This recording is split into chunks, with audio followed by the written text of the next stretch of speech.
Pertama, sebagai warga negara, semua menginginkan Republik kita ini bebas dari korupsi.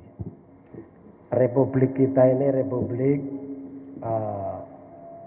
hukum harus menjadi panglima, maka semua harus taat kepada hukum.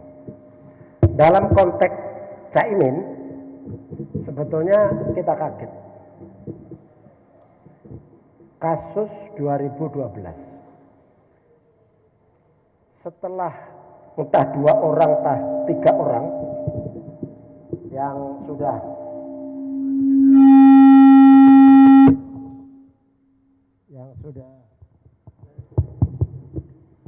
diproses dalam hukum.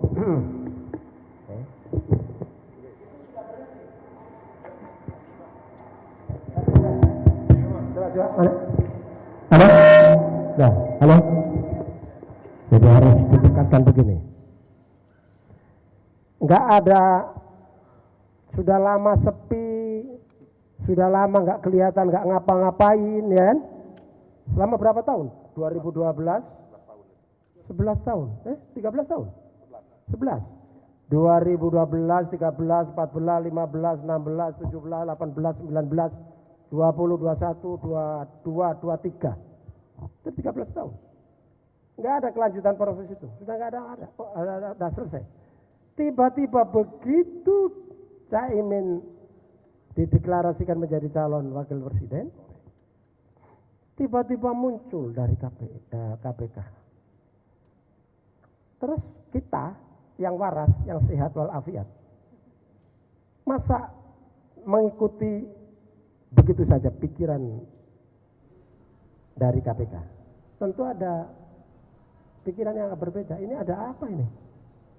Ini betul proses hukum atau ini politik? KPK betul menjadi alat penegak hukum dalam konteks pemberantasan korupsi atau dia menjadi alat politik? Kalau ada masyarakat berasumsi seperti itu, jangan disalahkan, karena dia melakukan ini di saat proses politik berjalan dan dia diam selama 13 tahun. Ini ya nggak masuk akal di sini. Ya. Dan ketika kita punya asumsi seperti itu, juga dibenarkan ada kasus-kasus sebelumnya juga terjadi.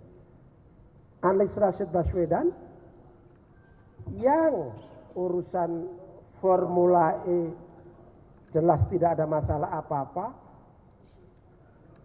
digelar begitu kan, nggak ada masalah, dengan nggak ada ini, nggak ada yang salah, prosedur korupsi segala macam nggak ada. Kemudian seolah dipaksakan, kan? Itu terjadi. Sementara banyak kasus lain yang didiamkan di depan mata. Nah, oleh karena itu kita semua warga negara menginginkan KPK yang kita lahirkan di era reformasi, yang kami ini ikut proses itu semua, dia harus menjadi penegak hukum dalam konteks pemberantasan korupsi, dilakukan secara independen, secara profesional, tidak atas dasar pesanan politik tertentu, kelompok tertentu, atau siapalah tertentu lainnya begitu. Karena itu menjadi harapan kita. Karena di era Orde Baru yang menjadi problem kita adalah korupsi. Lalu kita punya kesadaran bahwa korupsi musuh bersama. Dan KPK lah yang menjadi andalan kita.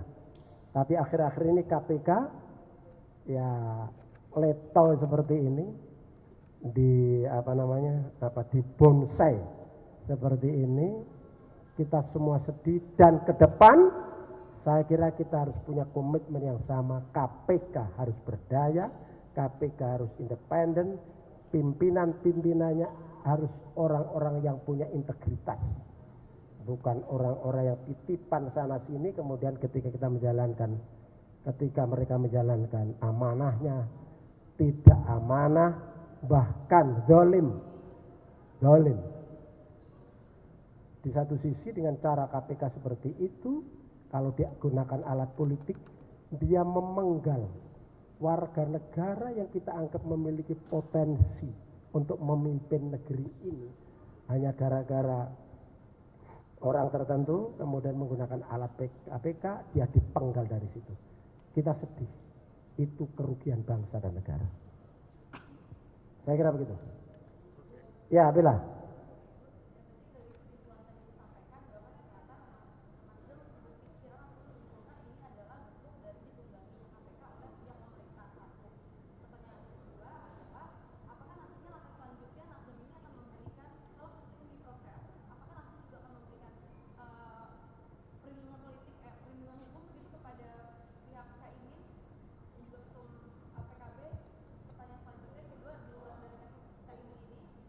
Ojo banyak-banyak, lupa saya nanti.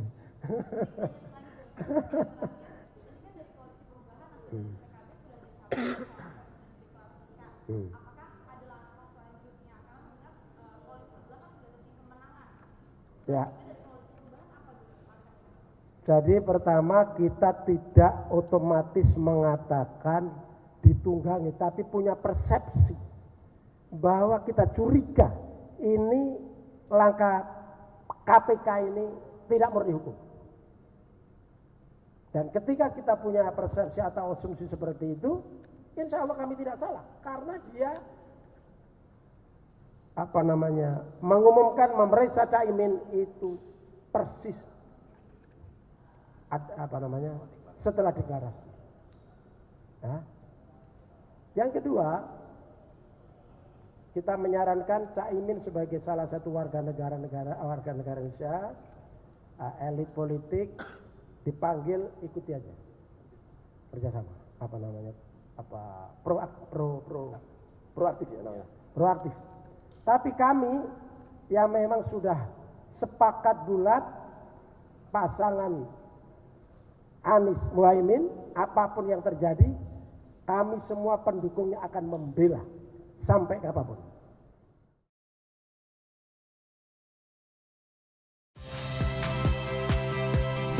Saya Agin Fridianto.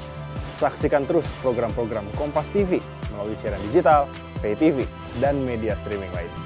Kompas TV, independen, terpercaya.